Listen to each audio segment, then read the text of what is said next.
In this Diablo 4 video, I'll be helping you to understand how the Druid class changes for the Diablo 4 Vessel of Hatred expansion affect it, and give you an easy overview of what to expect for your builds and gameplay. The new expansion is adding 1 new Earth core skill, 1 key passive, and 4 regular passives to the Druid as well as a new Paragon Board. On the itemization side, we'll be getting new legendary aspects, as well as a new unique.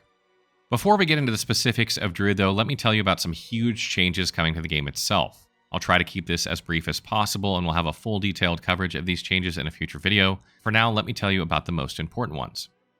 First of all, max level has been reduced to 60 from 100, and players will begin receiving Paragon points once they reach this level.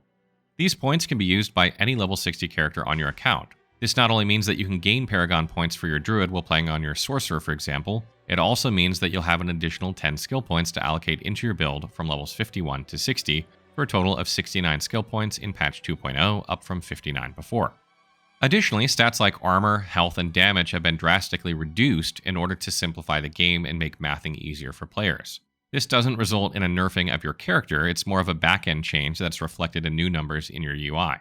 Don't freak out if you see your weapon no longer deals the same damage, it will still be as effective as it was before. And lastly, the difficulty system of Diablo 4 is changing, and there are now new torment levels along with new difficulty levels, much like there were in Diablo 3. Regular difficulty levels will be unlocked by advancing your character, but torment levels will need to be unlocked through an endgame activity called the Pit of Artificers, which is much like Rifts in Diablo 3, which are randomized dungeons essentially with a boss at the end. This shouldn't change the way you play the game fundamentally, and hopefully allows players to customize their preferred difficulty a bit better. Okay, moving into the new Druid skills, first is the active skill, and this one is a new Earth core skill called Stone Burst, and it gathers stones in an AoE beneath your target's feet, detonating for 80% weapon damage. However, you can channel this ability for increased damage and AoE size, which drastically improves the effectiveness of this skill, which means you'll want to hold still when using it as much as possible so you can channel. It's hard to say if this will actually be able to replace Landslide as the go-to Earth skill, and that's primarily because of the amount of uniques and aspects that affect it, with only a couple impacting Stone Burst. When you look over the enhancements and optional upgrades, you'll notice that Primal Stone Burst seems like the better choice on the surface, as it offers increased damage without any drawbacks, but we'll have to see how it shakes out in the long run, as the spirit cost can be offset somewhat easily by Earth and Might, provided you have decent lucky hit chance. For passive skills, One with Nature is the new key passive, which makes it so your companion skills each gain 1 additional companion and deal 50% increased damage. You will also gain the passive effect of Ravens, Wolves, and Poison Creeper. This is clearly aimed at making companion builds more viable, and Druids definitely need some love in this area, though there are many aspects that now affect companions for them to choose from. The 4 regular passives being added are as follows: Humanity, Catastrophe, Feral Aptitude, and Backlash. Humanity will be great for builds that don't utilize shape-shifting whatsoever, while Catastrophe will impact every Druid build and is likely going to be added to most of them out there. Feral Aptitude will likely find a home in Werebear builds, while Backlash is another all-around solid skill that should find its way into most Druid builds, since just about all of them utilize at least 1 defensive skill. Next, we'll take a look at changes to the Druid skills in this update. There have been multiple changes to Druid skills since release, so if you're a returning player, you'll probably need to tweak your build to match the new effects. The latest patch also brings a new wave of changes, starting with Debilitating Roar. The 2 optional upgrades have been buffed. Innate Debilitating Roar now increases your damage for its duration instead of slowing enemies, and Preserving Debilitating Roar heals for 6% of max life each second, up from 4%. CC is not hard to come by on a Druid, so both these are good changes in my opinion. The Innate Earthen Bulwark upgrade has had its damage increased from 30% to 60% weapon damage, making it a much more compelling choice than it was previously. Trample has been updated to more consistently trample to your target destination rather than stopping immediately upon hitting terrain. This should just make it easier to use in general, which is great. Cataclysm is seeing a significant nerf because lightning strikes now cannot hit the same target more than once every 0.5 seconds. This makes it much less effective against bosses and other single target scenarios, and only really makes it good in groups of enemies where players often don't struggle anyway.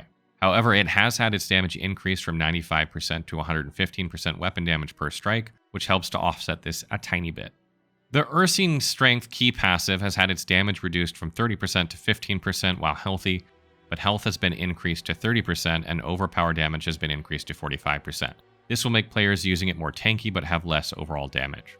Overpowering bosses now extends the duration of Grizzly Rage by 5 seconds. This is huge because previously you could stay in Grizzly form almost constantly when in dungeons or doing hordes, but couldn't during boss fights. This ensures that Grizzly Rage Druids have a way to do this, making it more useful in some of the hardest fights in the game. Moving to passive skills, Quick Shift now provides less damage and for a shorter duration if you don't remain in Werebear or Werewolf form.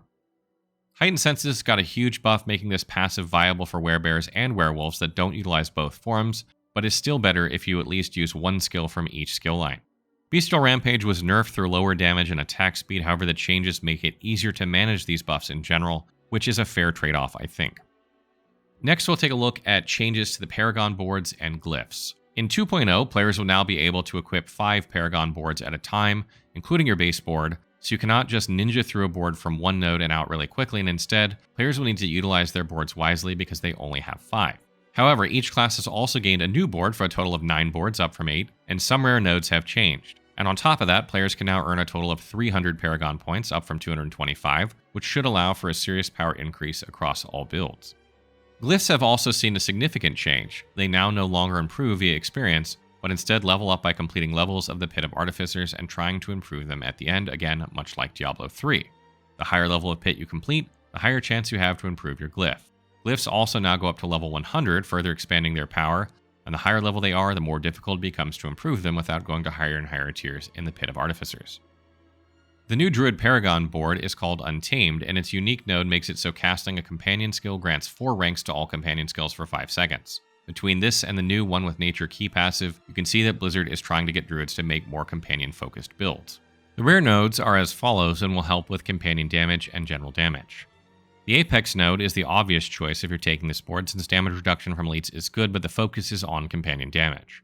Additionally, Fortune is a nice addition for lucky hit and willpower, and Tempest is sure to find a home in many druid builds as well. Next, we'll be taking a look at aspects and uniques, but first let's talk about changes to aspects. Remember that the Codex of Power was changed in Season 4 and now stores legendary aspects of the highest roll you've obtained for that particular aspect. You can also use the Codex of Power as many times as you want on items provided you have the gold and materials.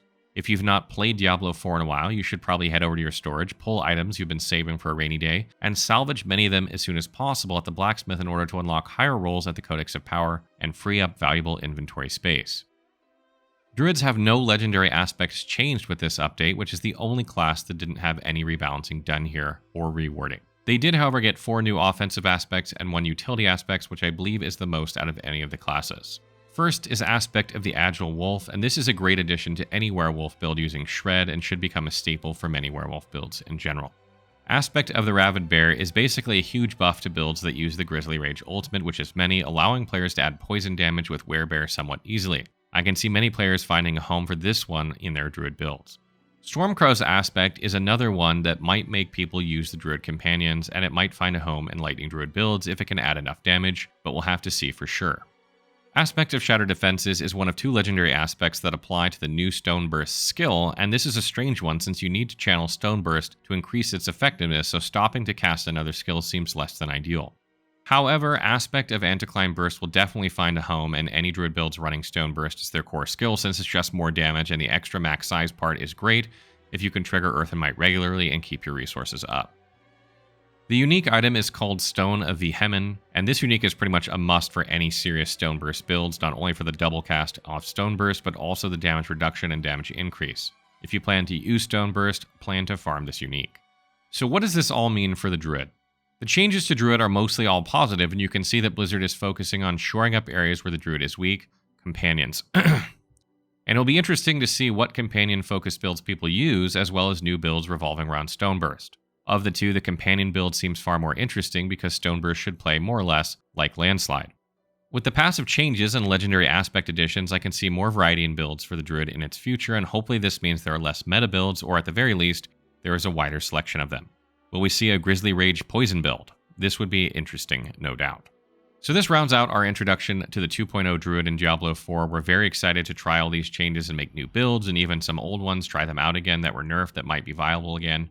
And as always, you can find our builds on the blog at Fextralife and make full use of our interactive map and wiki to keep track of where to get all items. We've already been working on this, and we have a lot of expansion content already on there. Will you be playing a Druid? Are you going to be going full on into Spiritborn? Let us know in the comments below.